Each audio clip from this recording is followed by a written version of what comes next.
আজকে দশম শ্রেণীর সাহিত্য সঞ্চয়নে থাকা শ্রী পান্থের লেখা হারিয়ে যাওয়া কালি কলম এই প্রবন্ধ থেকে প্রশ্নোত্তর পর্ব আলোচনা করব।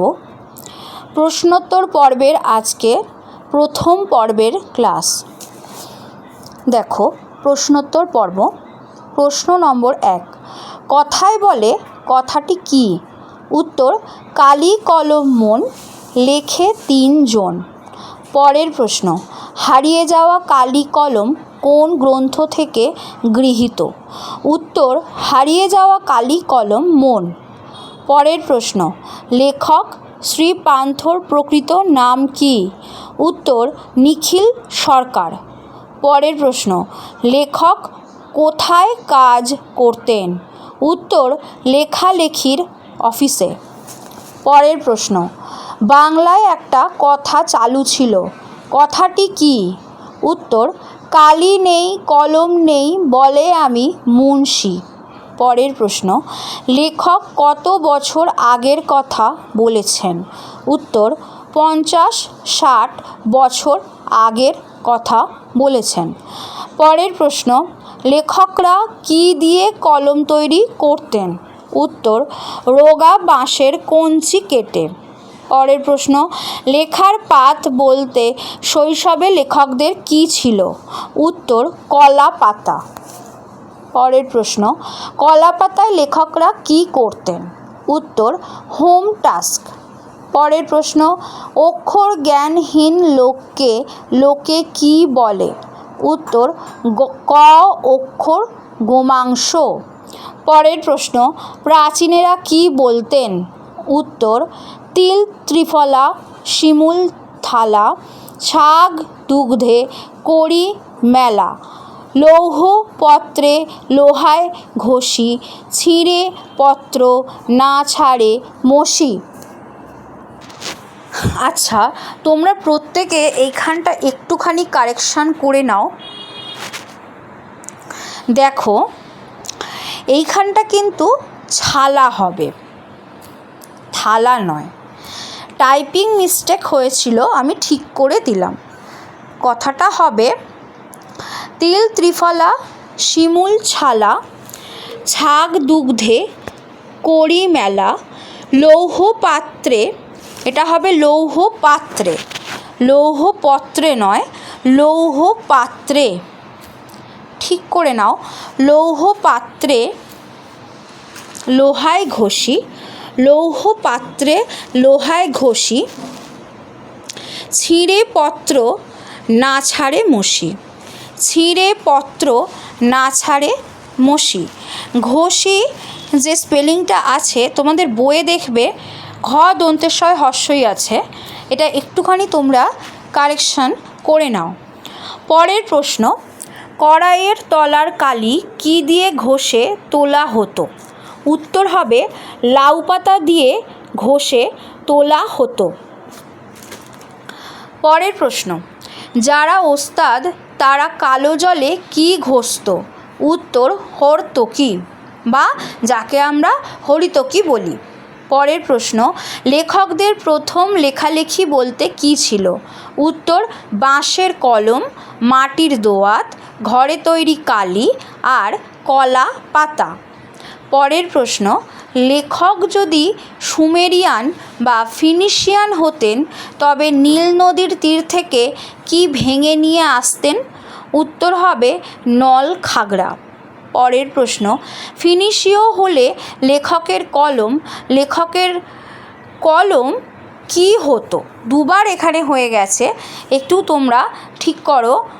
লেখকের কলম কি হতো, এটা কিন্তু একবারই হবে। লেখকের কলম কি হতো? তাহলে প্রশ্নটা কি হবে? প্রশ্নটা হলো, ফিনিশীয় হলে লেখকের কলম কি হতো? উত্তর হবে হাড়। পরের প্রশ্ন, ব্রোঞ্জের শলাকার পোশাকের নাম কি? উত্তর হবে স্টাইলাস। পরের প্রশ্ন, জুলিয়াস সিজার কোন কলম দিয়ে কাসকাকে আঘাত করেছিল?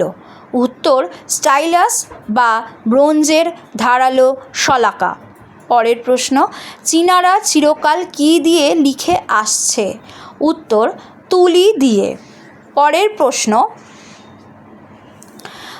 প্রশ্ন, খাগের কলম কখন দেখা যায়? খাগের কলম কখন দেখা যায়? উত্তর হবে সরস্বতী পুজোর সময়।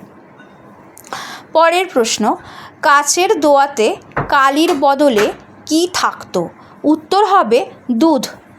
পরের প্রশ্ন, ফাউন্টেন পেনের আরেক নাম কি? উত্তর বল পেন। পরের প্রশ্ন, বল পেনের বদলে কি ব্যবহার করা হতো? উত্তর খাগের কলম। পরের প্রশ্ন, পালকের কলমের ইংরাজি নাম কি? উত্তর কুইল। পরের প্রশ্ন, বাঙালি সাংবাদিকদের ইংরাজি কেমন ছিল? উত্তর হবে গরম গরম। পরের প্রশ্ন, লর্ড কার্জন বাঙালি সাংবাদিকদের কী বলতেন? উত্তর বাবু কুইল ড্রাইভার্স। দেখবে বইয়ে আছে যে লর্ড কার্জন বাঙালি সাংবাদিকদের গরম গরম ইংরাজি দেখে তাদেরকে বাবু কুইল ড্রাইভার্স বলে সম্বোধন করতেন। পরের প্রশ্ন, পালকের কলম কোথায় দেখা যায়? উত্তর পুরনো দিনের তৈলচিত্র বা ফটোগ্রাফে। পুরনো দিনের তৈলচিত্র বা ফটোগ্রাফে। পরের প্রশ্ন, স-মুন্সী ছবিতে পালকের কলম কোথায় দেখা যায়? স-মুন্সী ছবিতে। আচ্ছা, এইখানটা তোমরা একটুখানি একটা ছোট্ট স-মুন্সী একটা ছোট্ট হাইফেন দেবে। স-মুন্সী ছবিতে পালকের কলম কোথায় দেখা যায়? উত্তর হবে দোয়াতে গোঁজা। পরের প্রশ্ন, স-মুন্সী ছবি কাদের ছিল? স-মুন্সী ছবি কাদের ছিল? উত্তর হবে উইলিয়াম জোন্স বা কেরি সাহেবের। পরের প্রশ্ন, এই আলোচনার শেষ প্রশ্ন, সাহেবরা পালক কেটে কি বের করেছিলেন? উত্তর হবে একটা যন্ত্র। সেই যন্ত্র ছিল পেন্সিল শার্পনারের মতো কিন্তু ধারালো। সেই যন্ত্রের কথা এখানে বলা হয়েছে, যেটা কেটে কিন্তু কলম তৈরি করা হতো। তাহলে এখানে দেখবে তোমাদের আছে স-মুন্সীর কথা বলতে গেলে উইলিয়াম জোন্স বা কেরি সাহেবের স-মুন্সী ছবি ছিল, যেখানে কি করা হতো, যেখানে পালকের কলম দোয়াতে গুঁজে রাখতে দেখা যেত স-মুন্সী ছবিতে।